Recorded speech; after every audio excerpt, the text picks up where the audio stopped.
Hier soir, j'étais posé sur mon canapé et je me posais une petite question. C'est quoi le pire scénario de film d'horreur? J'ai réfléchi un peu à cette question-là, d'ailleurs n'hésitez pas à y répondre en commentaire maintenant, et je me suis fait la remarque que en fait, le pire scénario, c'est la réalité. On disait rien à l'époque parce qu'on était des orphelins et croyait uniquement les employés du pensionnat. J'étais enfermé là-dedans au moindre écart de conduite, lorsque je ne finissais pas mon repas ou lorsque je regardais un des membres du personnel d'une drôle de façon. Une fois j'ai essayé de protester, alors une des responsables m'a forcé à prendre des doses très fortes de Valium. Ça m'a assommé et ils en ont profité pour abuser de moi sexuellement. Tout a commencé quand la police a découvert un soi-disant morceau de crâne, pas plus grand qu'une pièce de monnaie. Vous allez voir, ce que je m'apprête à vous raconter est digne du pire scénario de film d'horreur. Mais alors, c'est quoi l'orphelinat de Jersey? Et pourquoi j'ai voulu en parler et dénoncer leur acte? Ce lieu d'accueil pour orphelins et jeunes délinquants est accusé en réalité d'être le théâtre de nombreuses maltraitances. Et elles sont très graves. Il y a eu énormément d'abus sexuels là-bas. Et en me documentant beaucoup plus en profondeur sur le sujet avec ma scripteuse, on a découvert des choses bien plus sombres que ça. Quand on navigue de lien en lien, quand on creuse plus, on s'aperçoit que l'île de Jersey semble coutumière de pédocriminalité. Aujourd'hui les amis, je vous propose qu'on enquête ensemble pour percer le sombre mystère de l'île de Jersey, principalement de son orphelinat. Une enquête d'ailleurs qui n'a pas du tout été facile à mener, comme vous le verrez, elle est pleine de rebondissements inattendus. Une enquête pour laquelle on salue le travail évidemment de Karl Zero, qui lutte depuis maintenant pas mal de temps pour dénoncer la pédocriminalité. On voulait aussi s'appuyer sur un documentaire de la chaîne Arte, très connu et très fan de cette chaîne, allez vous abonner, mais il semble avoir disparu des canaux de diffusion. Si vous voulez me soutenir et que vous trouvez que le sujet a bien été traité, n'hésitez pas à mettre un petit like en bas de cette vidéo, ça me soutiendrait de fou, vous n'imaginez pas, c'est un simple clic pour vous, mais pour moi une immense récompense. Et pour ça, merci d'avance. Après avoir reçu des informations anonymes, la police de Jersey ouvre une enquête. Les témoignages dénoncent des maltraitances infantiles à l'orphelinat de l'île. Et depuis longtemps déjà, le bâtiment n'abrite plus d'orphelins. En fait, au moment de l'ouverture de l'enquête, c'est une auberge de jeunesse. Mais les enquêteurs, à ce moment-là, ils ne le savent pas encore, mais ils sont sur le point de rouvrir le sombre passé du bâtiment. Car oui, de nombreux témoignages disent y avoir été victimes de maltraitance. Mais pas seulement, d'agressions aussi sexuelles. La majorité durant les années 1970 et 1980. Les victimes présumées disent avoir été battues, droguées, violées et humiliées, enfermées dans les caves et laissées toute une nuit dans une baignoire en béton. Voilà ce que disent avoir subi les anciens pensionnaires de l'établissement de Jersey. Pardon pour tous ces bips, évidemment je le précise, mais je ne peux pas malheureusement faire autrement. Et je tiens à ce que la vidéo soit vue par le maximum de personnes. Les appels proviennent tous de l'établissement, mais aussi depuis l'Australie, l'Allemagne et jusqu'à même la Thaïlande, dites-vous. Et les témoignages étonnamment concordent entre eux, et ils inquiètent de plus en plus les autorités. Ils sont nombreux à parler de caves, de cette baignoire en béton et de chaînes accrochées au mur où les victimes auraient été attachées. Le chef de la police, Graham Powell, en est certain. Il est sur la piste d'une affaire de pédocriminalité de grande ampleur. Il met alors directement son adjoint sur l'affaire, Lenny Harper. Lui n'est pas du tout surpris. Depuis qu'il est arrivé sur l'île, dont il n'est pas du tout originaire, il constate de nombreux cas de dénonciation de maltraitance sans suite. Des fouilles de l'établissement sont alors ordonnées.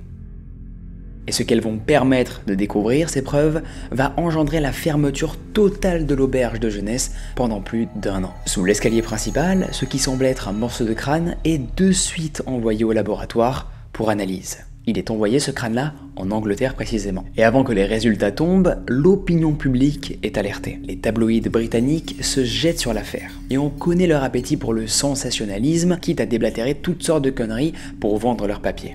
Un climat d'hystérie alors s'abat sur les médias qui surenchérissent de plus en plus dans l'horreur, au point où on peut trouver tout et rien, encore même aujourd'hui. Ce qui a rendu notre enquête, à cause de ça, assez compliquée. Interrogés, les habitants alors de l'île pensent qu'il s'agit d'un fait divers mineur. Les médias exagèrent. La plupart, dites-vous, ne veulent même pas s'exprimer. Ne peuvent pas aussi s'exprimer. Ou non, plutôt, n'ont pas le droit de s'exprimer. Drôle d'ambiance. Que s'est-il alors réellement passé dans l'orphelinat de Jersey ? L'île a déjà connu un sombre criminel dans les années 1970. Un criminel surnommé la Bête de Jersey qui terrorise la population pendant presque 10 ans. Vêtu d'un long manteau et d'un bracelet à clous, le visage dissimulé derrière un masque en caoutchouc, il attend la nuit pour attaquer les femmes et les enfants. Complètement sous le choc et terrorisés, les habitants cadenassent leurs portes et les plus fortunés, eux, s'offrent des alarmes. Tout le monde a peur là pour ses enfants. Celui que l'on surnomme alors la Bête, c'est Edward Pesnell. Cet homme bricoleur enchaîne les petits jobs. Mais dans l'intimité, c'est un véritable monstre. Son épouse, Joanne, témoigne de l'attrait de son mari pour le satanisme et la magie noire. En réalité, il y a tellement de trucs à dire sur ce criminel que je pourrais carrément même en faire une vidéo. Donc dites-moi dans les commentaires si ça vous intéresse. Un jour, alors qu'il est en voiture, il grille un feu rouge. La police l'arrête et effectue un contrôle des papiers et du véhicule. En ouvrant le coffre, les agents découvrent alors le costume de la Bête de Jersey. Arrêté et jugé, Edward Pesnell meurt en prison en 1994. Et on sait aujourd'hui qu'il avait l'habitude très régulièrement de rendre visite aux orphelins. Serait-il alors l'auteur des crimes commis à l'orphelinat ? Pour l'instant, on ne sait pas vraiment. Toute cette histoire cache-t-elle un réseau bien plus vaste de pédocriminalité ? Jersey est une petite ville située à 22 km des côtes normandes. L'État de 19 km de long sur 10 km de large compte environ 90 000 habitants. Il possède l'un des revenus par habitant les plus élevés au monde. Il faut dire qu'en plus d'être une île touristique prisée, Jersey est aussi un paradis fiscal. Dans la commune de Saint-Martin, plutôt rurale et agricole, on trouve le seul orphelinat depuis toujours sur l'île. Surnommé le Haut de la Garenne, l'établissement est géré par les pouvoirs publics. Le bâtiment est un superbe manoir victorien, rectangulaire, avec une cour intérieure. À l'origine, il ouvre ses portes en 1856 comme école de garçons. Mais il devient rapidement une maison d'accueil pour enfants difficiles d'une capacité de 60 lits environ. Il héberge déjà des orphelins, mais aussi des jeunes délinquants. Il s'agit là, en fait, en quelque sorte, d'une maison de redressement. Mais sur l'île, on le surnomme plutôt l'orphelinat. Durant la Seconde Guerre mondiale, l'armée allemande réquisitionne et occupe le lieu, jusqu'en 1986, année où l'établissement ferme définitivement ses portes. En 2004, c'est une auberge alors de jeunesse qui s'y installe. Jusqu'à présent, personne ne semble s'être plaint de la gestion de l'établissement, officiellement en tout cas. Sur l'île, on sait bien que la gestion des enfants était sévère, un peu à l'ancienne. Mais après tout, personne n'en est mort.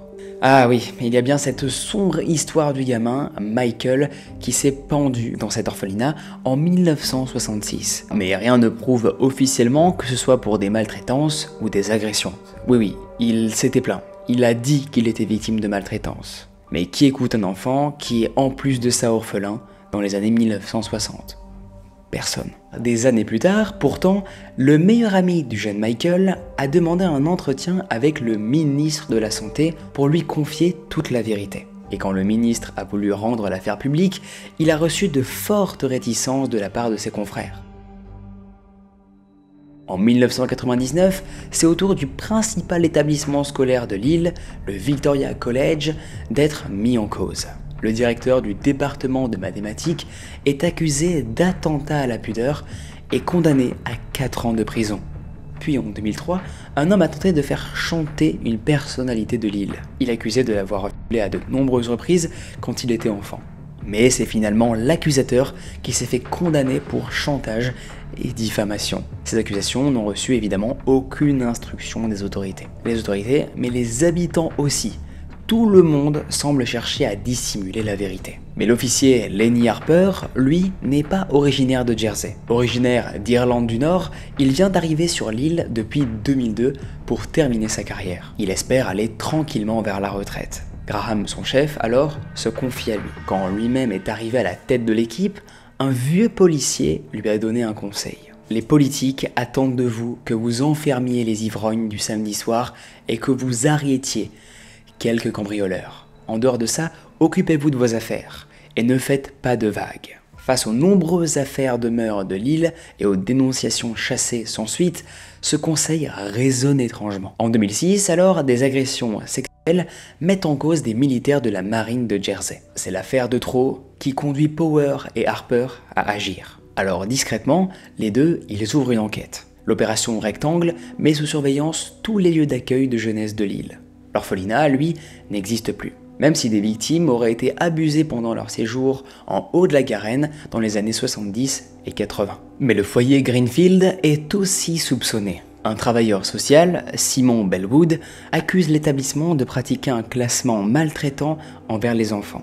Classés en 4e catégorie selon leur comportement, chaque catégorie est traitée selon sa place dans le classement. En cas de mauvais comportement répété, les enfants peuvent passer jusqu'à 24 heures dans une cellule en guise de punition. Les dossiers des crimes du passé sont examinés. Concernant alors l'orphelinat du Haut-de-la-Garenne, les enquêteurs remontent des décennies en arrière dans les archives. Mais les registres de l'établissement sont mystérieusement incomplets. Bizarre.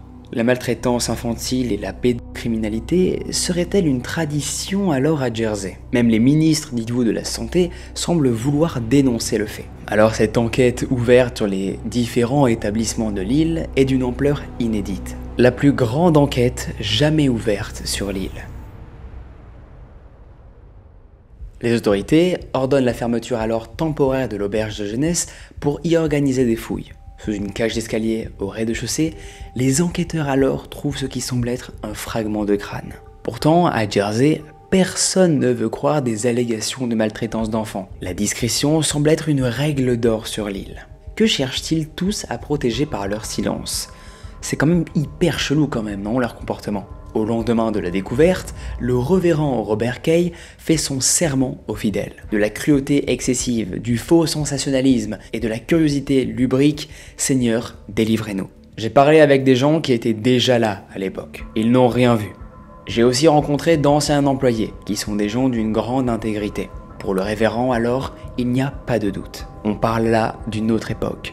Une époque où l'éducation se faisait à la dure. Le régime était très dur, certes. Il faut juste savoir établir la différence, définir la zone grise entre rigueur admissible et abus sexuel ou cruauté inacceptable. Et il n'est pas le seul à supposer que ces accusations sont infondées. Une vieille dame du village témoigne devant les journalistes. « Nous étions élevés comme ça à l'époque, à la dure. Mon mari était battu par son père chaque fois qu'il était saoul. Bref, en gros le bon on n'en est pas mort, ou à mon époque on avait une orange à Noël et on se plaignait pas. » Pourtant, grâce à l'intuition de Graham Power et la persévérance de son équipe, une véritable affaire est sur le point là d'être révélée. Face au silence qui règne sur l'île, la police alors opte pour une autre stratégie. Elle met en place un numéro gratuit et anonyme. Et devinez quoi? Eh bien ça fonctionne. Ce n'est pas moins de 160 témoignages qui sont recueillis. Des personnes, aujourd'hui adultes, qui disent avoir été victimes d'agressions et de maltraitance étant enfants. Mais aussi des personnes qui disent avoir été témoins d'abus et de sévices. Les appels viennent même, dites-vous, de l'étranger et portent principalement sur l'orphelinat du Haut-de-la-Garenne. Plus d'une 60aine de témoins disent la même chose. Les enfants étaient régulièrement battus par le personnel et même fouettés, pour les seules raisons qu'ils ne marchaient pas le dos droit ou ne finissaient pas leurs assiettes. Et pire que tout, les victimes affirment avoir été enchaînées dans des caves, battues et sexuellement abusées. D'après Lenny Harper, le chef adjoint de la police, une 60aine de témoignages mentionnent l'existence d'une petite cave. Il est vrai, une cave dans laquelle les victimes étaient attachées et enfermées par leurs tortionnaires. La plupart décrivent aussi la présence d'une baignoire en béton. Une victime affirme y avoir été violée et laissée toute une nuit dans son propre sang. Dans les témoignages, toujours les mêmes mots. Ça arrivait toutes les nuits, ça pouvait tomber sur n'importe qui. J'avais peur tous les soirs en me couchant. La peur constante. Certaines victimes ont même été, dites-vous, droguées de force avant de subir les agressions. Parmi les bourreaux, des hommes et des femmes du personnel de l'établissement, mais aussi parfois des enfants plus âgés, contraints par les adultes d'agresser leurs camarades.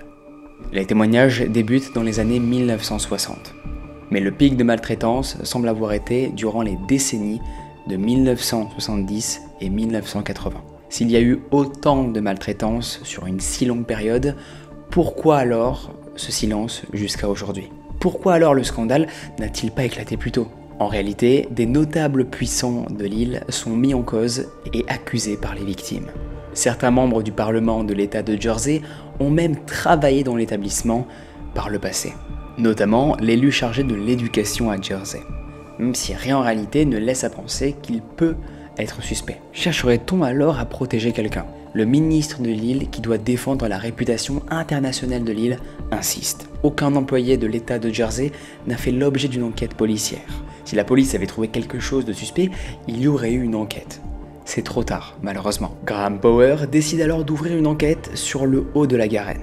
Et comme des fouilles préliminaires ont déjà révélé un fragment de crâne, ils ouvrent l'enquête pour homicide. Retenez bien les amis cette précision, parce que ça va lui être très fatal.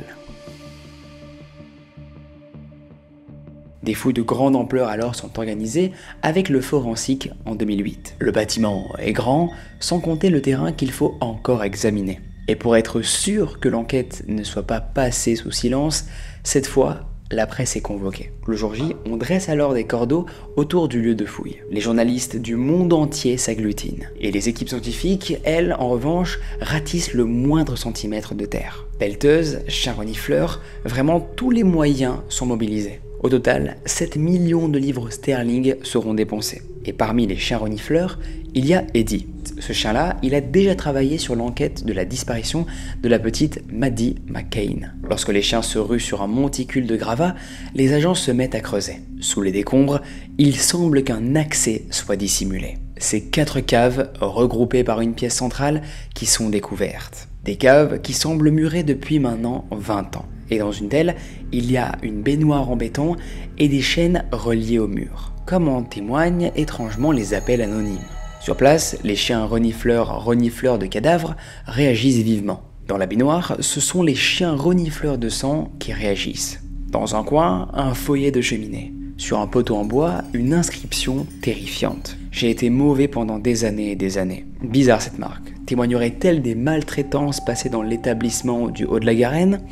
D'autant plus bizarre que les caves n'apparaissent pas sur les plans de construction d'origine de la bâtisse. Dans les gravats déblayés, beaucoup de chaux. À quoi aurait pu servir toute cette chaux dans ces caves? Pas moins de 150 tonnes de terre est fouillée par le forensique. Une fois tamisés, les gravats ont révélé ce qui semble être en réalité des restes humains. Des ongles, de nombreuses dents, ainsi que des os qui présentent des traces de brûlure. Nul doute alors pour les inspecteurs. Ils sont sur un lieu de crime extrêmement sordide. À la fin de la journée des recherches, l'adjoint Lenny Harper alors s'adresse à la presse. Nous avons fait aujourd'hui des découvertes d'importance qui tendent à corroborer certaines des allégations d'agression commises dans cette cave. En revanche, on a un problème pour les prélèvements organiques. Pour le moment, on ne peut pas les dater. Rien ne prouve encore que ce sont les corps des enfants maltraités jusqu'à la mort à l'orphelinat du haut de la Garenne. Il faut donc attendre maintenant, patiemment, les résultats d'analyse avant de pouvoir affirmer quoi que ce soit. À tout moment, on se trompe depuis le début. Et le premier résultat qui tombe est plutôt décourageant. Il concerne le supposé bout de crâne retrouvé au début de l'enquête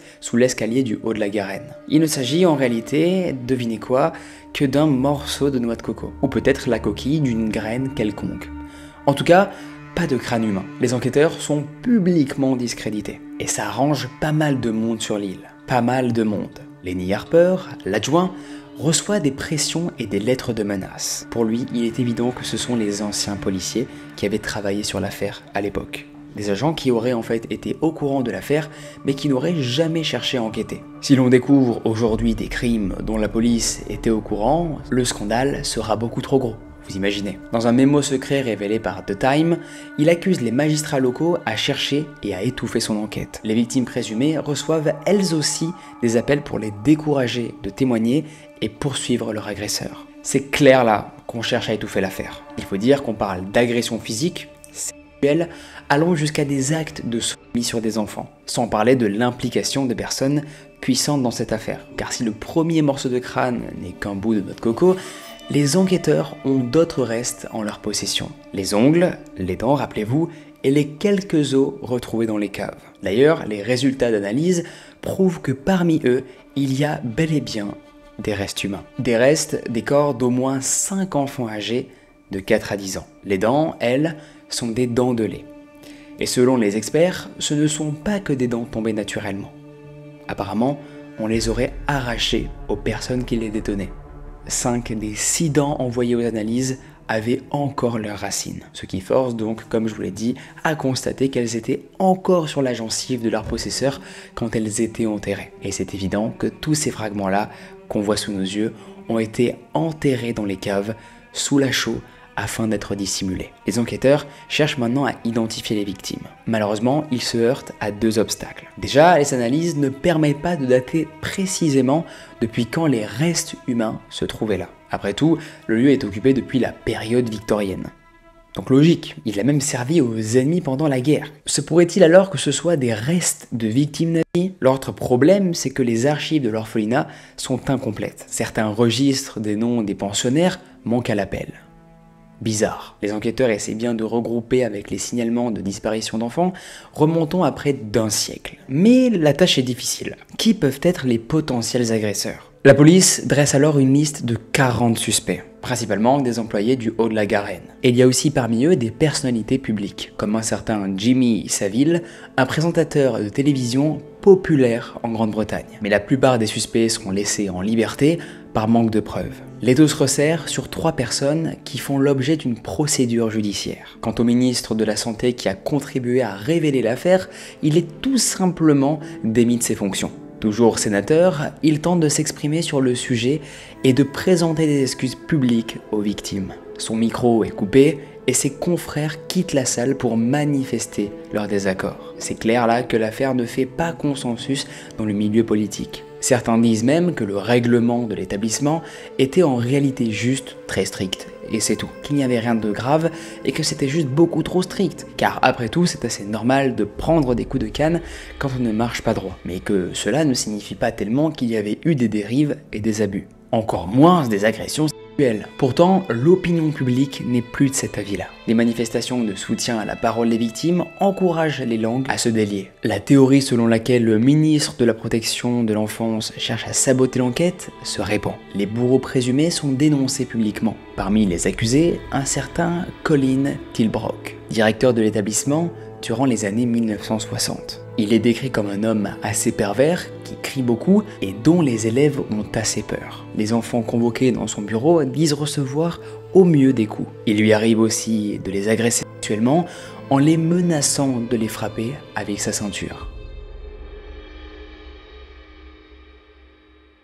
Il prend évidemment la précaution avec lui d'avoir un oreiller pour étouffer les cris des victimes. Surnommé Jack l'Éventreur par les élèves, même sa fille adoptive l'accuse de viol. Tina Blee est une jeune orpheline placée chez le couple Tilbrook à l'âge de 6 ans. L'homme vit avec sa 2e épouse et obtient un emploi d'assistant social municipal. Son rôle est très simple, il contrôle les foyers d'accueil de jeunesse. Et Tina raconte comment les actes de Tilbrook ont dégénéré. D'abord, celui qu'elle appelle le monstre la surveille pendant qu'elle prend sa douche. Puis, l'année de ses 10 ans, il la viole. Une première fois, avant de recommencer pendant de nombreuses années, dès qu'il en avait l'occasion. Elle explique qu'en général, il profitait des soirs où sa femme était de sortie pour la violer. Et elle dit même ceci: c'était un monstre, et je veux que le monde le sache, dans l'espoir que cela aidera la police. Il m'a maltraité, mais au moins j'ai survécu. Au moins je suis là pour dire la vérité à son sujet. Ce qu'il m'a fait a affecté toute ma vie. La petite elle-même est suivie par un travailleur social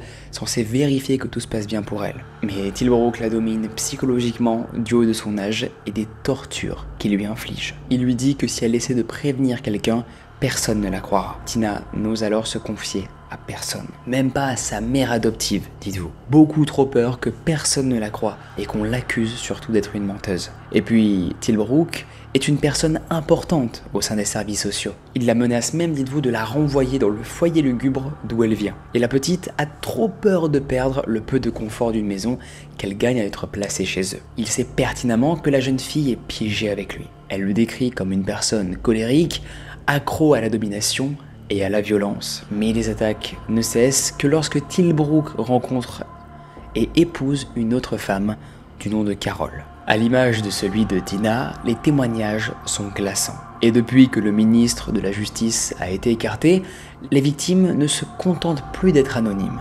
Contactées par la presse, elles dénoncent tous les faits les plus sordides. Un homme, aujourd'hui adulte, affirme qu'un jour il se sentait très mal et a demandé à être conduit à l'infirmerie. Le personnel l'a obligé à caresser un élève plus âgé. Une autre victime affirme avoir été tirée de son sommeil une nuit pour finir par être conduite à la cave où elle a été abusée, avant d'être laissée toute la nuit gisant seule dans son propre sang. Dans ce climat de violence permanent, les enfants doivent même se méfier de leurs propres camarades. Certains deviennent aussi même des bourreaux sans que personne ne vienne jamais en aide aux victimes. Cet ancien élève se souvient très bien. Il y a 2 garçons costauds placés à l'orphelinat. Un jour, ils ont pris mon poignet et l'ont frappé à plusieurs reprises contre une vitre en verre. Comme ça, sans aucune raison, uniquement dans le but de me faire mal. On ne m'a jamais emmené voir un médecin, on ne m'a même pas recousu. On trouve aussi le témoignage de Pamela, placée au haut de la Garenne, étant enfant. Ce qui se passait là-bas est indescriptible. C'était les pires actes de cruauté et de sadisme que l'on puisse imaginer. Les enfants qui étaient mal vus par les responsables de l'établissement étaient mis à nu et enfermés dans une minuscule pièce de punition. J'étais enfermé là-dedans au moindre écart de conduite. Par exemple, lorsque je finissais pas mon repas ou lorsque je regardais l'un des membres du personnel d'une drôle de façon. En fait, n'importe quelle excuse était bonne pour eux. Une fois, j'ai essayé de protester, alors une des responsables m'a forcé à prendre des doses très fortes de somnifères. Ça m'a assommé et ils en ont profité pour m'abuser sexuellement. Ils me droguaient souvent. Un jour, j'ai essayé de m'enfuir du foyer. 2 membres du personnel masculin m'ont rattrapé et jeté dans la salle de bain et jeté dans la salle de punition. Ils m'ont arraché mes vêtements, m'ont jeté au sol et m'ont tiré les cheveux. Comme je me débattais, une employée m'a administré une forte dose de somnifères qui m'a assommé et ils m'ont agressé sexuellement. Parmi les victimes, certaines ont bien essayé de prévenir la direction, mais absolument personne n'a réagi. Gary et sa sœur ont été retirés à leurs parents violents, et Gary a ensuite passé plusieurs années au haut de la Garenne. Sa sœur était, elle, placée dans un autre établissement. Elle lui aurait confié subir des agressions sexuelles de la part d'un membre du personnel. Gary a alors voulu s'entretenir avec l'agresseur et lui dire de ne plus la toucher. Mais la direction a appelé la police, qui a éloigné Gary sans qu'aucune suite ne soit donnée aux accusations d'agression de sa sœur. Pourtant, même les proches des victimes témoignent. Colette est la sœur d'une des victimes. Mon frère avait été placé en orphelinat parce que ma mère ne pouvait plus s'occuper de lui. Ses enfants ont été placés là parce qu'on pensait qu'ils y seraient en sécurité. Or, certains d'entre eux n'en sont jamais ressortis vivants. Ils n'étaient pas du tout en sécurité là-bas, en fait. Aucun de ces enfants n'était en sécurité. Certains d'entre eux n'en sont pas ressortis vivants. L'un des enfants s'est pendu. Michael O'Connor, c'était le meilleur ami de mon frère. Il s'est pendu alors qu'il avait 11 ou 12 ans à l'époque. Même certains membres du personnel ont tenté d'alerter les autorités à l'époque. Christine Bowker arrive comme bénévole dans l'établissement en 1972. Elle décrit une équipe de collègues très froids, détachés et surtout distants. Les enfants semblent effrayés, tendus et nerveux, presque paralysés de peur. Elle ne comprend pas. Elle n'a jamais vu ça de sa vie avant. Pour elle, il se passe quelque chose d'anormal dans l'établissement. Elle tente alors de parler aux responsables, mais elle se heurte à un mur de silence. On lui répond que tout va bien et rien n'est fait. Seulement 2 mois après, elle quitte définitivement l'établissement, beaucoup trop gênée par les pratiques de certains membres de l'établissement. Étrangement, on peut aussi trouver des témoignages d'employés qui disent ne jamais avoir constaté les sévices ni rien d'anormal. Mais le scandale est beaucoup trop gros. Le gouvernement anglais lui-même s'empare alors de l'affaire. Les habitants réclament la vérité et la justice.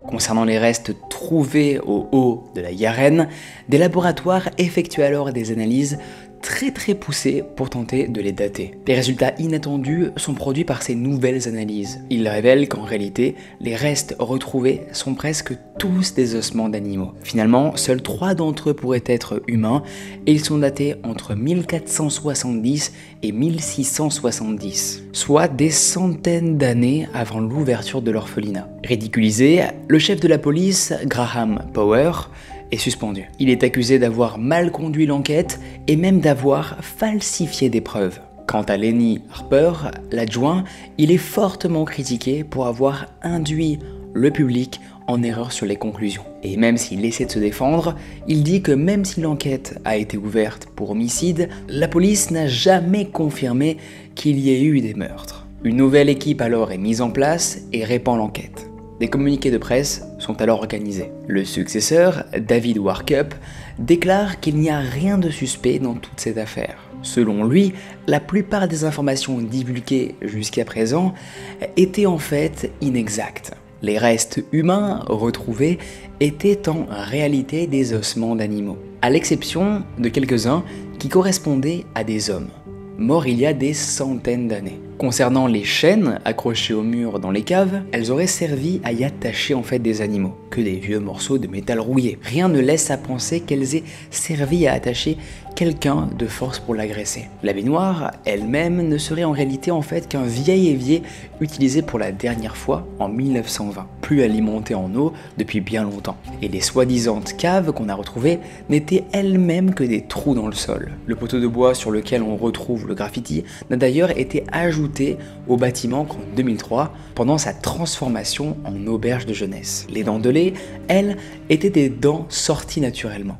D'ailleurs, Workup interpelle les journalistes. Pourquoi n'y aurait-il que des dents de lait et aucune dent mature s'il s'agissait d'une découverte suspecte? En 2008, l'enquête pour homicide est classée alors par manque de preuves. Malgré tout, la police continue d'enquêter sur les accusations d'abus sexuels. Pour le ministre de la Justice, il n'y a pas eu de meurtre ici, même si l'enquête se poursuit. Pourtant, tout le monde n'est pas convaincu par le discours officiel.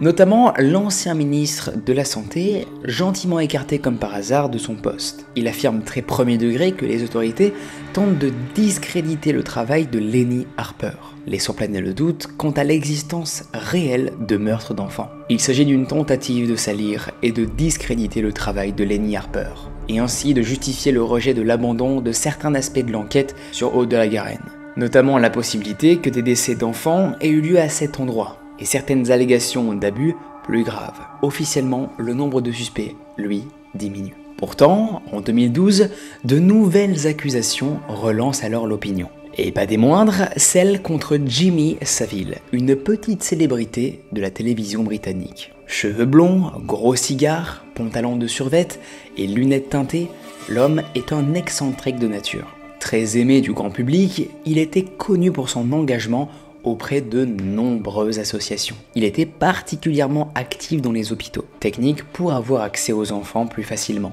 Il semble, lui, qu'il soit impliqué dans le scandale du foyer pour enfants de Haut-de-la-Garonne. Ce n'est pas une, mais bien 60 victimes qu'il accuse pour la majorité des femmes. Dites-vous que la moitié d'entre elles avaient moins de 16 ans au moment des faits. 10 d'entre elles ont moins de 12 ans. Les abus ont eu lieu entre 1968 et 1992. Et il fait partie de la liste des suspects établis par Lenny Harper en 2007. Son nom a même été mentionné à plusieurs reprises au cours de l'enquête.